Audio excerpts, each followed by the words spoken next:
رہے ہیں کہ آپ جمعیت علماء اسلام کو جلسہ کرنے کی اجازت نہیں دے رہے. حقیقت یہ ہے کہ آج کے حکمران اپنے اختیار سے ضلع قصور کا ڈی پی او بھی تبدیل نہیں کر سکتے, ڈی سی بھی تبدیل نہیں کر سکتے. تو میں اپنے ساتھیوں کو کہنا چاہتا ہوں کہ جعلی حکمرانوں کا نام نہ لیں, حقیقی حکمرانوں کا نام لیں. آج بھی اگر قصور میں جمعیت علماء اسلام کو جلسہ کرنے سے روک رہی ہے تو یہ وہی قوت ہے جس نے ہمارا الیکشن چوری کیا, جس نے ہمارے الیکشن پر ڈاکہ ڈالا. پنجاب کے اندر بھی, خیبر پختونخوا کے اندر بھی, بلوچستان کے اندر بھی اور سندھ کے اندر بھی. اللہ گواہ ہے اور ان صوبوں کی عوام اس پر گواہ ہے کہ ہمارا الیکشن ہمارے صوبائی فوج کے سیکٹر کمانڈروں نے چرایا ہے. آج بھی اگر صوبوں پر حکمرانی کر رہے ہیں تو یہاں کے سیکٹر کمانڈرز کر رہے ہیں. سیاہ اور سفید کے مالک اگر کوئی ہے تو وہ یہاں کے کرنل اور میجر ہیں. ہم نے بھی اپنی قیادت کے ساتھ یہ عہد کیا ہے کہ حقیقی جمہوریت کے لیے, آئین کی بالادستی کے لیے, قانون کی حکمرانی کے لیے آپ کی آواز پر لبیک کہتے ہوئے آج قصور میں کھڑے ہیں. آپ اعلان کریں, کل اسلام آباد میں کھڑے ہوں گے, پنڈی میں کھڑے ہوں گے. پاکستان کے جس شہر میں آپ آواز دیں گے, آپ کے آواز پر آپ کا یہ کارکن سربکف اور سر مجاہد انشاءاللہ لبیک کہتے ہوئے حاضر ہوگا. انشاءاللہ العزیز لبیک کہیں گے یا نہیں کہیں گے؟ لبیک لبیک لبیک لبیک. مذاق بنایا ہوا ہے, الیکشن چوری ہوتے ہیں. اور میں تو جو حکمران آج ایوان اقتدار میں بیٹھے ہیں, مجھے یقین ہے آپ کو ہو یا نہ ہو کہ آج کے حکمران مجبوراً اقتدار کے ایوانوں میں بیٹھے ہیں. ہم نے صرف اپنے قوم کو حقیقی آزادی نہیں بلکہ اپنے ان حکمرانوں کو بھی حقیقی آزادی دلوانی ہے انشاءاللہ العزیز.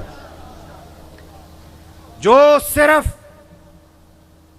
سہولت کاری کا کام کرتے ہیں, آئین میں ترمیم کرا لو تو یہ انگوٹھا لگانے کے لیے تیار, قانون میں ترمیم کرا لو تو یہ انگوٹھا لگانے کے لیے تیار. کہتے ہیں پاکستان ایک آزاد خارجہ پالیسی رکھتا ہے. میں بھی کہتا ہوں کہ پاکستان ایک آزاد ریاست, خود مختار ریاست کے طور پر ہمارے اکابر اور اسلاف نے قائم کی تھی. لیکن پاکستان کا عوام آج بھی آزاد ہے, لیکن پاکستان کا حکمران آج بھی غلام ہے. آج ہم نے یہ عہد کرنا ہے کہ ہم نے اپنے حکمران کو بھی آزاد کرنا ہے انشاءاللہ العزیز. خارجہ پالیسی ہماری آزاد نہیں, معاشی پالیسی ہماری آزاد نہیں. کہا جاتا ہے اور ہم نے سنا ہے کہ میاں شہباز شریف صاحب کی قیادت میں پنجاب نے ترقی کی، مسلم لیگ نے نام کمایا. آپ بتائیں کہ گزشتہ چند سالوں کی حکمرانی میں میاں شہباز شریف صاحب نے وزارت اعلیٰ کی حیثیت سے جو نام کمایا تھا، کیا ان کا نام آج بھی اسی طرح ہے؟ اور کس بنیاد پر ہوگا؟ ان چند سالوں میں 21 سال کے اندر خط غربت سے لوگ اتنے نیچے نہیں گئے جتنا اس سال خط غربت سے نیچے گئے ہیں. اور کیسے وہ نام کمائیں کہ چند سالوں کے اندر پاکستان سے 7 لاکھ شہری بیرون ملک گئے، ہنرمند گئے، کاروباری لوگ گئے، صنعت کار گئے، ڈاکٹرز گئے، انجینئرز گئے، اور باہر کے ممالک میں مستقل سکونت اختیار کرنے کی درخواستیں دی ہیں. کیا یہ پاکستان کی معاشی پالیسی ہے؟ جس ملک کے اندر آپ ڈاکٹرز تو پیدا کریں، آپ انجینئرز تو پیدا کریں، لیکن آپ ان کو معاشی تحفظ نہ دے سکے، آپ ان کو زندگی کا تحفظ نہ دے سکے، آپ ان کو کاروبار کرنے اور تجارت کا تحفظ نہ دے سکے. میں جس صوبے سے تعلق رکھتا ہوں، مولانا عبدالواسع صاحب جس صوبے سے تعلق رکھتے ہیں، وہاں پر اضلاع کے اندر D C, D P O, S H O, D I G, وہاں ایم پی اے، وہاں کا ایم این اے، وہاں کا وزیر اعلیٰ بھتہ دے کر حکمرانی کر رہے ہیں، بھتہ دے کر انتظامیہ امور چلا رہے ہیں. کیا یہ بھتہ دینے والے جو اپنی زندگی کا تحفظ بھتہ دے کر کر رہے ہیں، وہ وہاں کے صوبوں کے شہریوں کو زندگی کا تحفظ دے سکیں گے؟ وہاں ان کو معاشی تحفظ دے سکیں گے؟ وہاں ان کو تعلیم کی سہولت دے سکیں گے؟ آج پنجاب کے اندر یہ بات کی جا رہی ہے کہ ہم نے تعلیمی انقلاب برپا کر دیا ہے.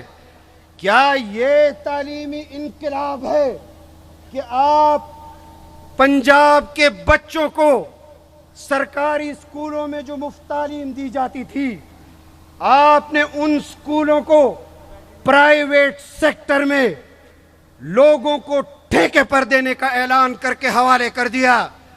کیا یہ تعلیمی انقلاب سے اس کو تعبیر کیا جا سکتا ہے؟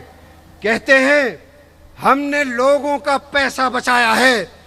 تم سرکاری اسکول کے استاد پر تو عدم اعتماد کر رہے ہو، لیکن جس طرز عمل سے، جس طریقہ کار سے تم خود حکمران بن کر اقتدار میں بیٹھے ہو، بتاؤ مجھے، کیا تمہارے لیے اس طرح ناجائز طریقے سے اقتدار میں آنے کا جواز پیدا ہوتا ہے کہ تم ایک معلم کے بارے میں یہ فیصلہ کرو کہ تم پاکستان کے اور پنجاب کے بچوں کو تعلیم نہیں دے سکتے؟ آج پاکستان کی صورتحال یہ ہے کہ ہم آئی ایم ایف کے $1 ارب کے لیے وہ قانون سازیاں قومی اسمبلی اور سینٹ سے پاس کر رہے ہیں کہ جو قانون سازی بین الاقوامی اداروں کے خواہش پر پاکستان کے اندر ہو رہی ہے. پاکستان کا آئین کیا کہتا ہے؟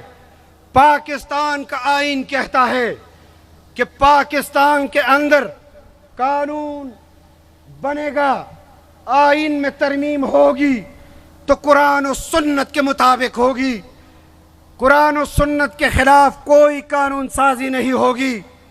آج میراث کی تقسیم کے فیصلے عدالتوں کے ذریعے جو پیغامات نیشنل اسمبلی اور سینٹ میں پہنچ رہے ہیں کہ یہ قانون سازی کرو، 18 سال سے کم عمر بچوں کے نکاح پر پابندی لگاؤ، کیا یہ اسلامی ملک، کیا یہ اس کے تقاضے ہیں؟ ہم اس طرح کی ناجائز ناپاک قانون سازی کے خلاف یہاں اس قصور کے سٹیج سے برملا اعلان کرتے ہیں کہ ہم اس قسم کی قانون سازی کو جو قرآن کے خلاف، شریعت کے خلاف پاس کی جائے گی، اس کو جوتے کی نوک پر رکھیں گے انشاءاللہ العزیز۔ نعرہ تکبیر، تاج و تخت ختم نبوت۔ مجھے گلہ ہے سیاسی جماعتیں جن کے ساتھ ہم نے مل کر جدوجہد کی، پاکستان میں آئین کے بالادستی کے لیے، قانون کی حکمرانی کے لیے، ہم نے میاں نواز شریف کے ساتھ ہونے والی زیادتی کے، جو آئین کے روح سے زیادتی تھی، قانون کے روح سے زیادتی تھی،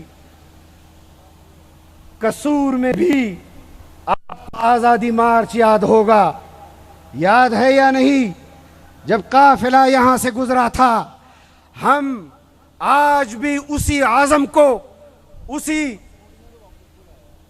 آزادی کے پرچم کو تھامے کھڑے ہیں، اور ہم یہ سمجھتے ہیں کہ کل سے زیادہ آج ضرورت ہے آئین کو تحفظ دینے کے لیے، قانون کی حکمرانی کے لیے۔ ایک مریم بی بی کے والد کے خلاف فیصلہ آیا، ہم نے اس کو آئین اور قانون کے خلاف سمجھا، ہم نے ان کا ساتھ دیا۔ آج بلوچستان کے اندر بچیوں کے والدین بے گناہ قتل کیے جا رہے ہیں۔ خیبر پختونخوا اور قبائل کے اندر کتنی ان گنت مریم اور ان کے والدین کو ناحق قتل کیا جا رہا ہے، اور اگر کوئی اس کے لیے آواز بلند کر رہا ہے تو وہ جمعیت علماء اسلام ہے۔ آج میں قصور کے اندر کھڑا ہو کر اپنے ان اتحادیوں کو پکار کر یہ کہنا چاہتا ہوں کہ خیبر پختونخوا کے ان بچوں کا، قبائل کے ان بچوں کا، بلوچستان کے ان بچوں کا آپ کے اوپر یہ قرض باقی ہے، جن کی جدوجہد سے آپ کو موقع ملا کہ آپ اقتدار کے ایوان میں پہنچے، اور وہ اس ظلم سے بھی بدتر زندگی گزار رہے ہیں۔ میں انہی کلمات پر آپ سے اجازت چاہتا ہوں، اور آپ کے لیے دعا گو ہوں۔ آپ نے بھی میرے لیے دعا کرنی ہے کہ جو امانت آپ کو اور ہمیں ملی ہے، ایک آواز ہو کر، شانہ بشانہ ہو کر انشاءاللہ اس امانت کو سرفراز اور سربلند رکھیں گے، اسی شان و شوکت کے ساتھ جس شان و شوکت کے ساتھ ہمیں یہ منتقل ہوئی ہے۔ وآخر دعوانا الحمدللہ رب العالمین۔